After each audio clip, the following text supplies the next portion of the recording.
You know what I love is I love when life like aligns. And so like I always think that I pull a moon card, some days if I feel like it.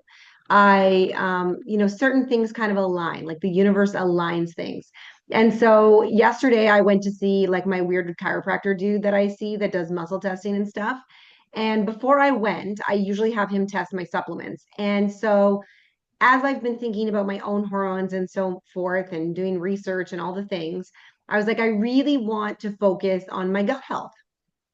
And it's so funny because we plan these episodes. Welcome to Sweet Insights with Ali and Amy. I'm so excited about today's episode. I'm diving in before I even welcome anybody. Yeah. But it's funny because we make a list of episodes and this is what we're going to talk about. And what's so funny today is that my counter is a disaster because it's been warm weather here and my inside of my house sometimes falls apart because I'm spending time outside, hence the pinkness in my face, like a little bit of sunburn. But when I came home I took a bunch of gut health supplements with me to this chiropractor yesterday, and they are all sitting here beside me as I film. And we are talking about gut health today. And I'm kind of very excited about that because I've just decided to prioritize my own gut health. And now look at what we're talking about today.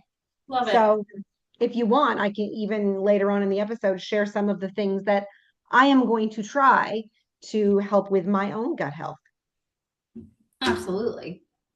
I think that's a great idea. And it always aligns with what we're talking about just randomly because every day we are experiencing everything we talk about.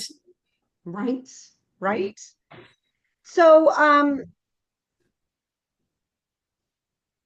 gut health. So when we look at things, if we are bloated, if we are foggy, if we're moody, if we're craving sugar, all of those things um, could be related to your gut. So last week we talked about self-care, and sometimes those symptoms can be related to a lack of self-care. Sometimes we can have stomach bloating and discomfort and all of those things because we're go, go, go, and we're not taking any care of ourselves.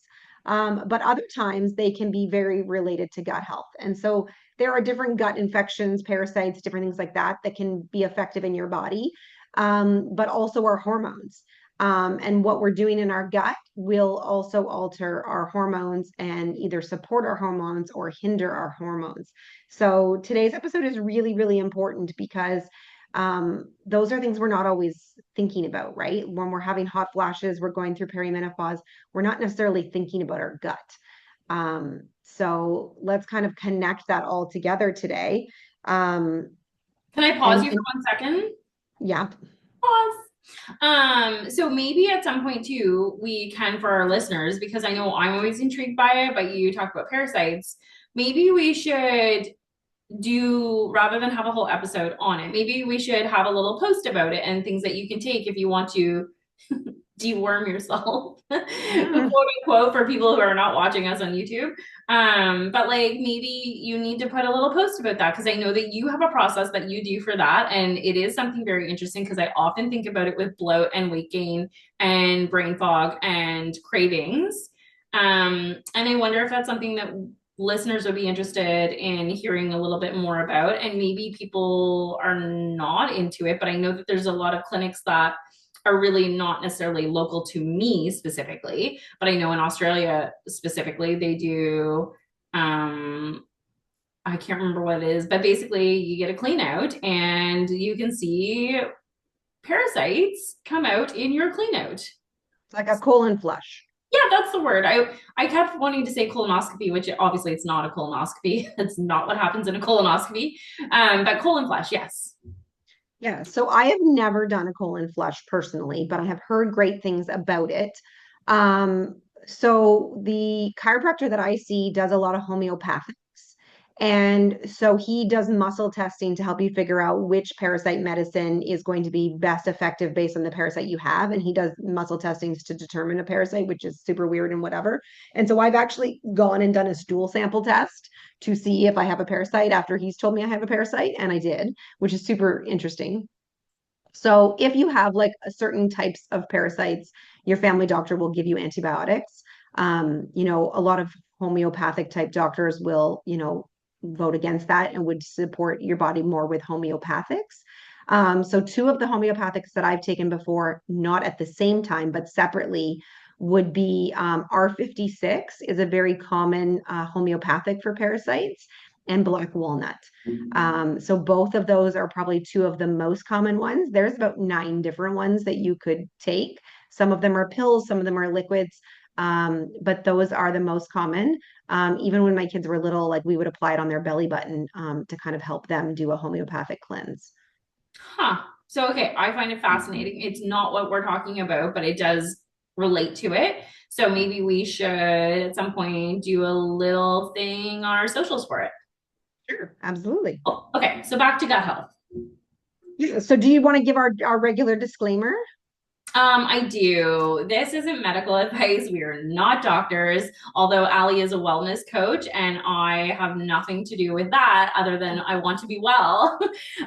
We cannot give medical professional advice. In that regards, you should see your doctor. We're just giving you our experiences and life stories and things that we can help with. And again, Ali is a health coach, a health and wellness coach, so she can help with more of this than I can. I am here for moral support.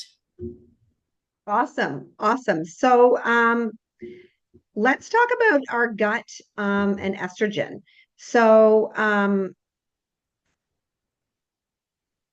so when our gut bacteria, so our gut microbiome is out of balance, we will actually reabsorb estrogen instead of detoxifying it. So what happens is in our normal hormone cycles, estrogen would like leave our bodies and detoxify. And so like that's why things like drinking water is so important, making sure our pathways are open. And some people actually have like genetically disposed to their pathways being less detoxifying. And so I actually have that. My genetics have shown that I do not detoxify well. And when I did my Dutch hormone test, it also showed that my body did not detoxify well. And so I have typically have high estrogen because probably like a mix of my celiac disease and my gut always having struggles, my body will reabsorb estrogen. And so naturally, in that process, my testosterone also gets higher because your estrogen can turn into testosterone. And so like this like wonky, messy, hormony thing. And so balancing out that gut microflora becomes that much more important to make sure we're detoxifying, we're not reabsorbing. And because once we have high estrogen, we're going to get all those icky, awful high estrogen symptoms. So for those of you who don't know, that will be weight gain, mood swings, PMS symptoms, all of that stuff is, a sign of that high estrogen, not feeling great. I have, why can I think of the thing that I have? The thing that I have. Um, endometriosis. So the lining of my uterus grows outside of my uterus. So I had a couple surgeries for it and it grows on my bowels. It grows everywhere else where it's not supposed to grow. So can be super, discomforting and really hard during menstruation. There's lots of extra pain and things like that go with it, lots of extra bleeding. So again, getting my gut health under control. And as we know, certain phases of our life, we're really good at prioritizing those things, and other times we're not. So I am now in the season of re-getting my gut into shape. Last April, so a year ago, I had H. pylori, which is a gut infection, and my gut really hasn't been right since. I opted to go with the antibiotic route, which made things a lot worse because, as we know, antibiotics can ruin our gut lining. And so it ruins it a lot faster than it is to repair it. So repairing it becomes super duper important. Any questions about that, Amy? No, I do know the process of testing for H. pylori. It is not very fun. And I have had friends who have had it as well. And I can't really comment on it, but I can comment on antibiotics and agree with you that it does throw your flora off as well. Like everything is not nice with the antibiotics. So recovering from that, and like you don't want to become antibiotic resistant because that's a whole other thing. And it really does throw your body off for a while, like taking them. It seems to throw every system off. Hmm. So the other thing that's important to know about our gut is that 90% of our serotonin levels are produced in our gut. So as we know, if we have poor gut health, that means we have less serotonin production, which means we are going to have more sleep disturbances. We're going to have lower mood, higher anxiety, all of those things. So again, like this gut piece has so much to do with how we're going to show up and feel every day. Gut dysbiosis is, where we're going to see inflammation, we're going to see adrenal stress, elevated cortisol levels, and it's kind of full circle because that elevated cortisol level is going to damage our gut lining. So it really is kind of a full circle situation. And we really want to do things that we are doing to support our gut. Because when we don't, that's when we're going to notice bloating. We're going to notice gas, constipation, or loose stool, sugar and carb cravings. Like if we're craving lots of sugar and carbs, then the gut bacteria is feeding off of that. So usually those cravings are because of that.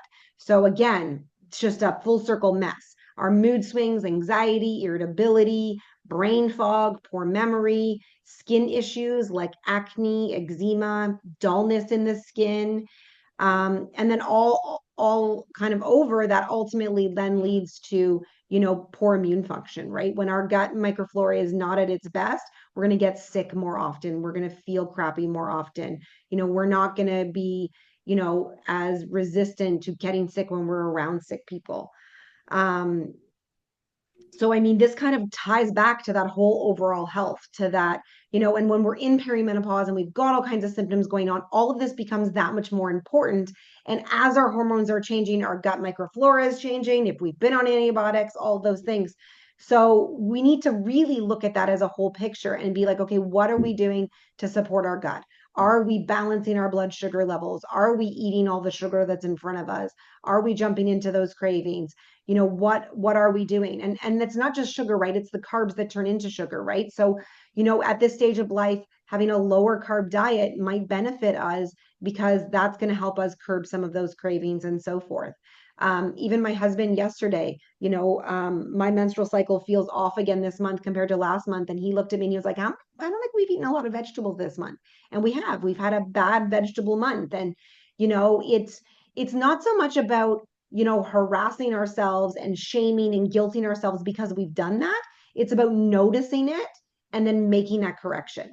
So, when he pointed that out to me yesterday, I was like, you know what, you are right. We haven't prioritized, we have all kinds of Easter leftovers and things that, are bread based and potato based. And, we're not, dosing ourselves in those veggies as much. So, what can we do to, regroup and make that a priority again? Absolutely. And that's what I like. So going back to our Easter dinner, my Easter dinner consists of a lot of vegetables.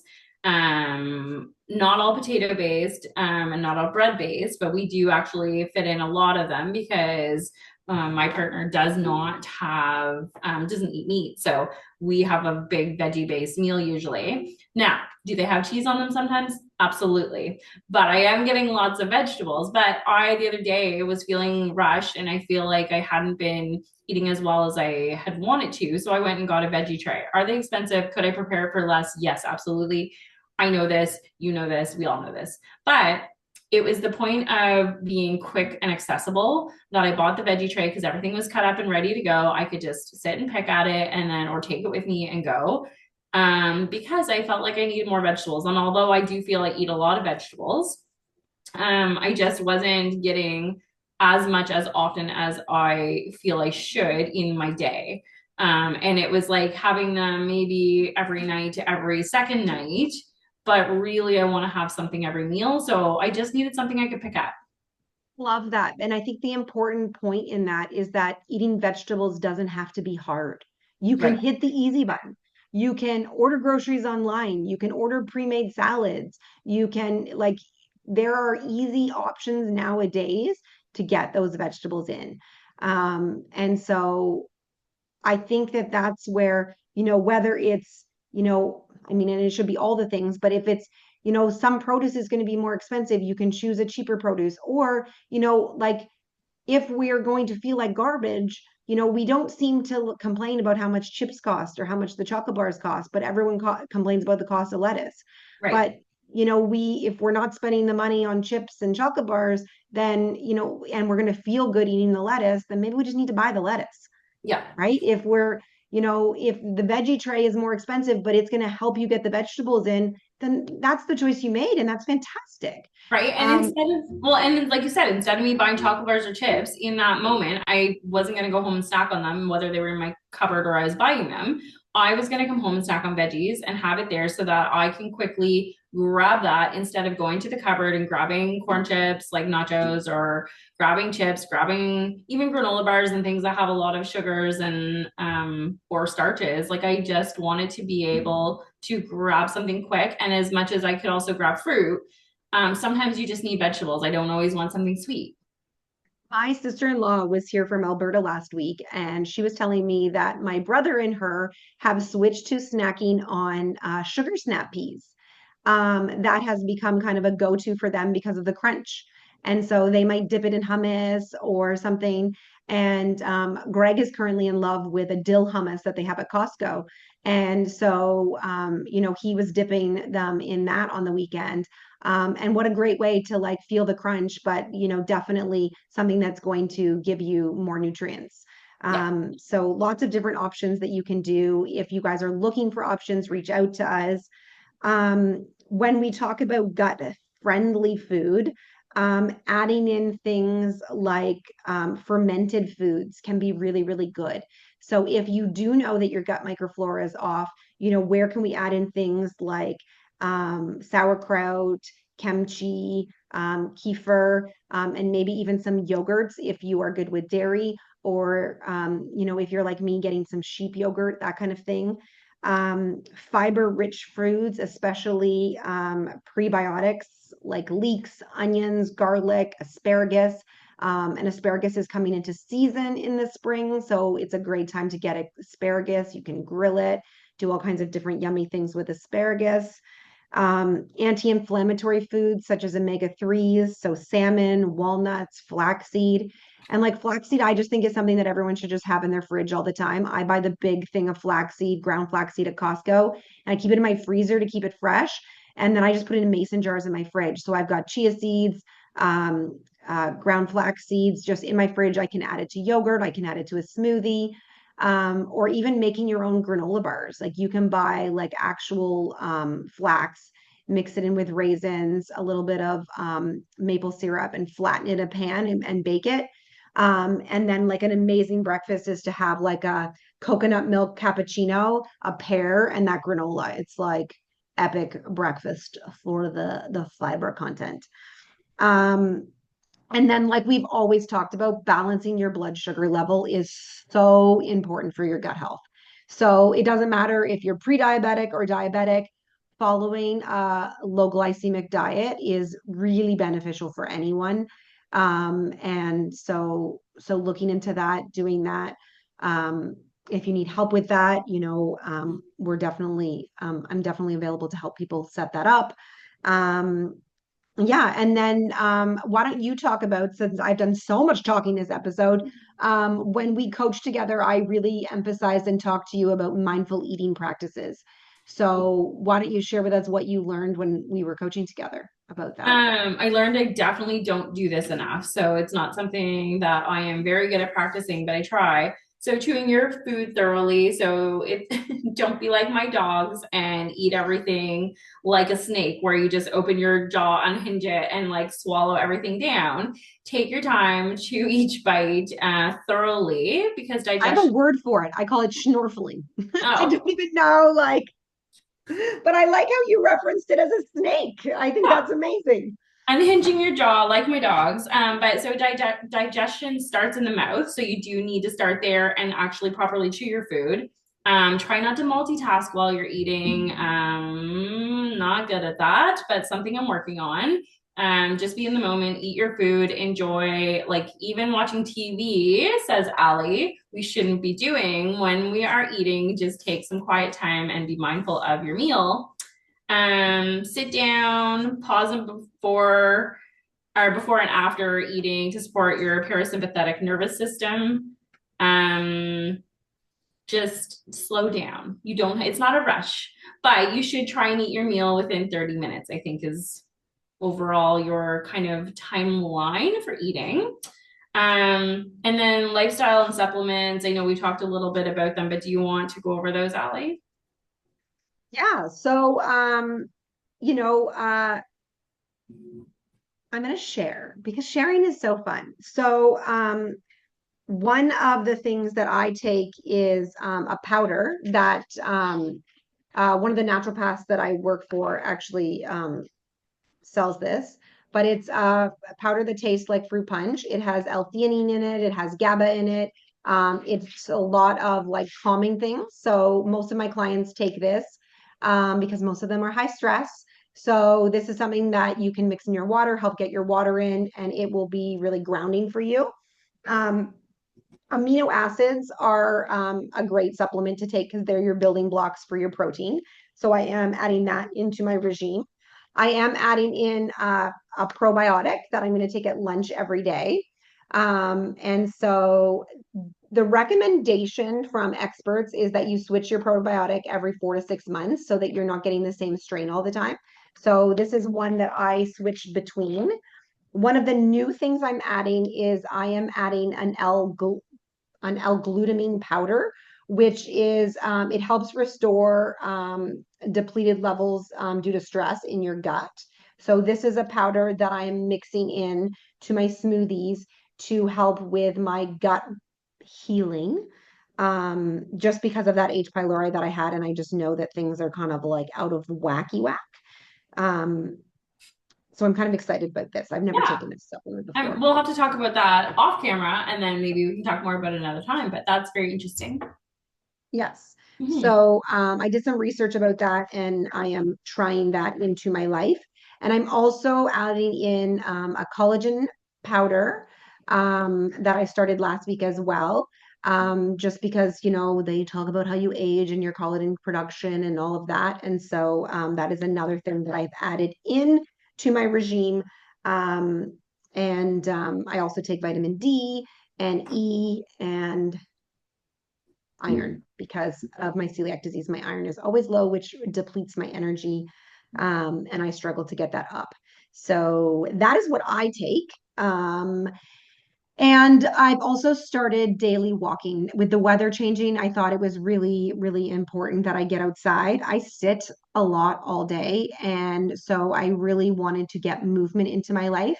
I am doing a little bit of weight training, but I'm really putting sometimes when we start too many things at once, then we fail at all the things. So right now I'm prioritizing walking, getting in a 20-minute walk every day. My two dogs, it's very interesting. We started them out one, they don't like to walk typically. So we started them out one at a time coming with us. Sometimes we leave them both here. We experimented 2 days ago with taking them both out. That was interesting. Um, because they just like hop all over each other and it's just a gong show. But we're working on it. They're 4 and 3, so they should have been better walkers by now, but they're little dogs, so they never really needed walks.